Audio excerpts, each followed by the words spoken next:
¿Tú que has venido aquí a traer la paz? Dice, yo no, he venido a traer la guerra. ¿Y qué quería decir? He venido a concienciar, a perturbar. Nosotros no queremos gente tranquila, drogada. Queremos gente que inquieta. Venimos a perturbar, a agitar cerebro, a mover conciencia. Existimos en la medida que movilicemos el pensamiento. Levántate y piensa, es lo más revolucionario que he visto en mi vida. Levántate y piensa. Tú que prefieres hedonismo de masas y comodidad por libertad. Nos muestran un paraíso en el que todo es un engaño. Paraíso regido por los caprichos de un dios. Antonio J. Mayor, la necesaria flexibilidad laboral. Los cambios en el actual modelo de comercio provocados por el desarrollo tecnológico y la evolución de los medios de transporte han dado lugar a la drástica ruptura en la concepción del plano temporal. En segundos se cierran miles de operaciones en cualquier parte del globo geográfico. Deslocalización de la producción, buscando las condiciones más ventajosas, afectando de manera frontal al mercado de trabajo. El modo en que se incide sobre el mercado laboral, es a través de enmascararlo de flexibilidad para que pueda ser capaz de adaptarse a los cambios y se muestre eficiente, bajo la promesa de generar empleo, mejora salarial y mejora en las condiciones generales de cualquier sociedad que decida abrirse a la evidencia. El término flexibilidad, al igual que otros tantos empleados para maquillar falsedades o encubrir oscuras intenciones, desaceleración económica, externalización en la titularidad pública, reestructuración laboral, optimización fiscal, etc. Suena muy bien cuando se escucha. ¿Quién no prefiere una persona flexible antes que a una rígida o inflexible? La flexibilidad se asocia a bondad, comprensión, libertad de movimiento, transigencia, ausencia de imposiciones forzosas. Pero que nadie se lleve a engaño. En el fondo es un ejercicio más de neurolingüística desde el que se pretende disfrazar la intención de privar o limitar un grupo social, organizado en forma de Estado, de cualquier posibilidad de regular el modo en el que las empresas en su territorio contraten o despidan, así como privarle de la capacidad de establecer mínimos salariales en base a los que toda empresa deba remunerar al trabajador por encima de una cifra que supone lo básico para poder vivir con un ápice de dignidad. El modelo económico evolucionado de las teorías neoclásicas, hoy conocido como neoliberal por todos menos por quienes lo defienden, ellos prefieren la ausencia de cualquier etiquetado enrocándose en el uso de la palabra libertad para aparecer como adalides de la misma, prometiendo crecimiento y bienestar ilimitados si se acatan sus medidas, unas medidas que pasan por llamar vago a quien no trabaja 14 horas diarias por menos de 0,60. Tiene como principal adversario el nacionalismo. Pero no el nacionalismo en sentido político que hoy entendemos como división o independencia, sino el nacionalismo que hace referencia al concepto de grupo. La identidad protectora del conjunto que se traduce en sociedades estables y organizadas a través de un modelo de Estado capaz de legislar, regular y velar por los intereses de sus habitantes. A la capacidad de una sociedad de articular sólidos vínculos de identidad de grupo, le tienen auténtico pavor. Desde el inicio, el modelo económico neoliberal es consciente de su incapacidad para dominar y arraigarse en aquellos mercados donde exista una legislación que anteponga una protección conjunta frente al mero interés individual, por mucho que se intente vestir dicho interés de eficiencia, innovación, libertad de comercio o ventaja competitiva, términos todos ellos diseñados para empolvar un rostro que no oculta nada más que el deseo de anular la capacidad de cualquier nación para regular o controlar actuaciones llevadas a cabo dentro de su territorio dañinas para su propio equilibrio o desarrollo económico interno, para la empleabilidad de su capital humano o para la generación de un mínimo crecimiento de las condiciones de vida y bienestar de la ciudadanía a la que representa, quien le ha dado el mandato en base a los votos de tomar las decisiones adecuadas para garantizarlo. Lo perverso que tiene un sistema representativo es que muy pocas personas adquieren la responsabilidad de gobernar todo un país, con lo que quien logre corromper o colocar a uno de los suyos entre quienes tomen las decisiones tendrá la capacidad de controlar el país entero. 40 años de malentendida democracia en España lo atestiguan sobradamente. 40 años donde familias de apellidos ilustres trepas, cuñados, vividores, especuladores y servidores públicos sin escrúpulos ni vergüenza, han copado las listas de partidos políticos y sindicatos, que no han sido sino lobbies al servicio de terceros y han monopolizado un gobierno que ha convertido el concepto de Estado en, probablemente, el mayor enemigo del ciudadano. Desde ese Estado, lejos de velar por el interés de sus miembros, se ha arrasado y vendido cualquier activo público capaz de arrojar beneficios, se ha legislado a favor de los intereses de unos pocos en detrimento del resto, se han llevado a cabo las peores y más absurdas políticas económicas y se ha empobrecido y anulado un país, en el que meter mano al dinero público y llevárselo al bolsillo propio ha sido el único incentivo exigido y válido para entrar en política. 40 años han bastado para que hoy en día cualquier español asimile Estado a maldad, a robo, a corrupción, impuestos, injusticia, daño y asfixia. Y no les falta razón. No les falta razón porque en 40 años se ha hecho de un Estado la maquinaria perfecta para desproteger los intereses del 95% de su entramado empresarial y de su fuerza de trabajo, hundiendo a la población bajo una carga impositiva que, lejos de revertir en estructuras y desarrollo, solo sirve para engordar los bolsillos de promotores, consejeros, amigos y parientes e ir a parar el resto a un pozo ciego de deuda. Una deuda ilegítima y eterna que hace tiempo demostró ser la herramienta más útil para controlar y desvalijar cualquier país sin necesidad de asumir coste ni exposición alguna. Pero hay que diferenciar entre Estado y quienes han hecho del mismo un nido de corruptelas, saqueos e ineptitud en la gestión.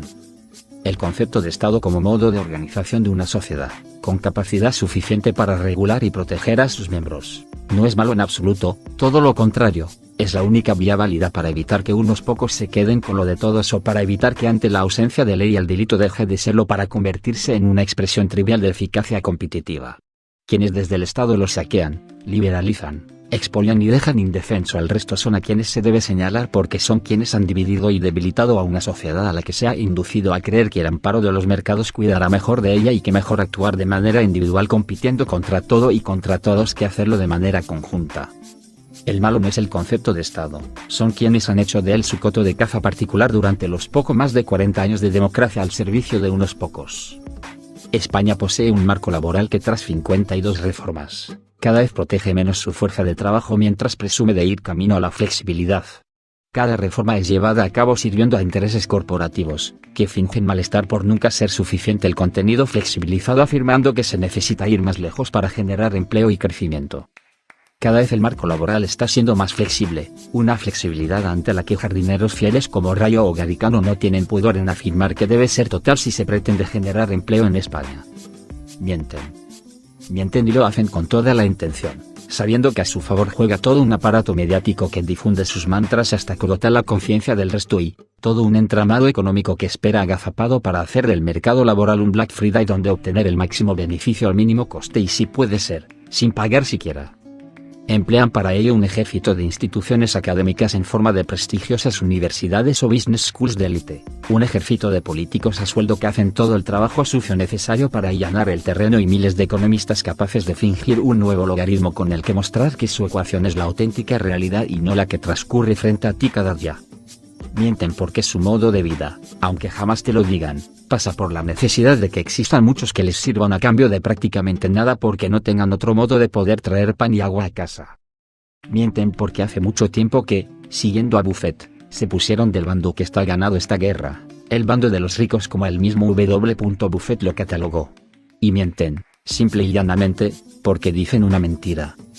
Una mentira que vincula flexibilidad a crecimiento y bienestar, a creación de empleo y a mejora de competitividad. No existe ninguna relación, ni realidad, ni evidencia empírica o científica a fecha de hoy, capaz de demostrar un solo elemento de verdad en las consecuencias de la flexibilidad pretendida.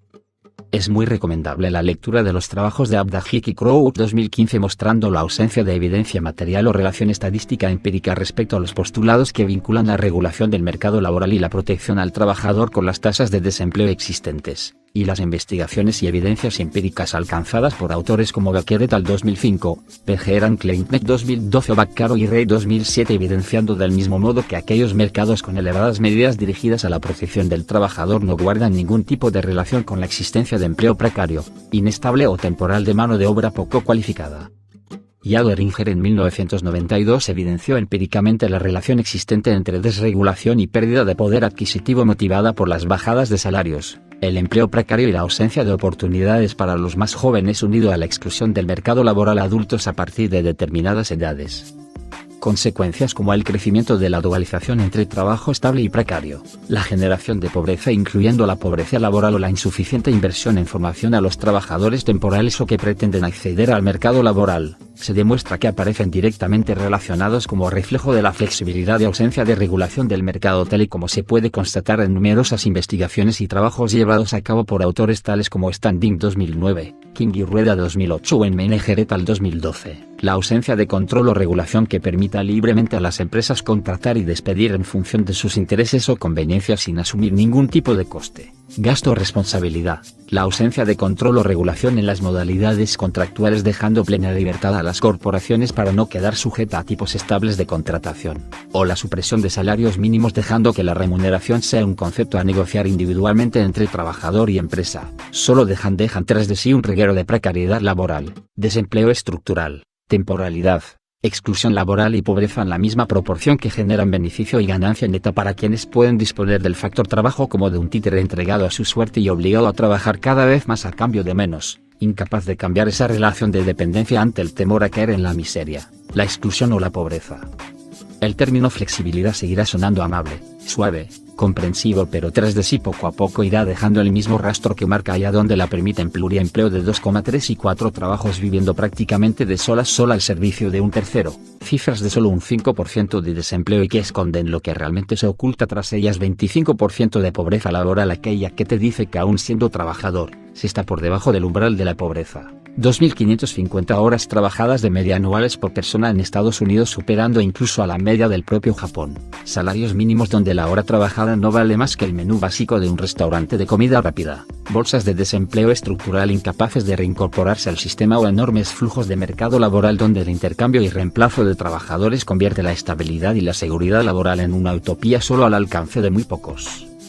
Entre esos pocos, no faltarán a Rayo o Garicano, para quienes el manejo de la culpa a terceros y el arte de servir al viento que más sopla son una constante invariable, del mismo modo que intentan sostener ecuaciones matemáticas diseñadas para que te acostumbres a desconfiar de lo que ves y te entregues a lo que te digan.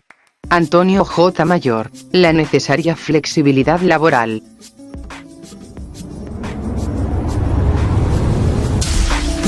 Tú que has venido aquí a traer la paz, dice yo no, he venido a traer la guerra. ¿Y qué quería decir? He venido a concienciar, a perturbar. Nosotros no queremos gente tranquila, drogada. Queremos gente que inquieta. Venimos a perturbar, a agitar cerebro, a mover conciencia. Existimos en la medida que movilicemos el pensamiento. Levántate y piensa, es lo más revolucionario que he visto en mi vida. Levántate y piensa. Tú que prefieres hedonismo de masas y comodidad por libertad. Nos muestran un paraíso en el que todo es un engaño. Paraíso regido por los caprichos de un dios. Paraíso que nos vende vidas ajenas deseadas, fábrica de sueños materiales, bienestar fachada, donde pensar queda prohibido, un acto subversivo y discrepar es terrorismo objetivo. El pensamiento, su calidad y lo que conlleva cambia principios dogmáticos por el razonamiento, pues ya te han convertido en animal. Sal de esa jaula gubernamental que tiene al pueblo en aislamiento, moral condicionada a una vida supeditada por aquellos que sustentan el poder, mentes acomodadas, manejadas por superficialidad, irrelevante placer que nos doblega. Se puede ver con claridad, enseñan una libertad que luego el sistema nos niega. Levántate y piensa, primer paso del proletario, pues ese acto es el más revolucionario. Levántate, la industria llena tu barriga y eso hace el resto. El derecho no se mendiga, libera ese pensamiento plebeyo, desata tu orgullo, piensa, tu libertad depende de ello. Duda, recapacita y después medita, será la cura segura este virus que nos habita. Levántate y piensa.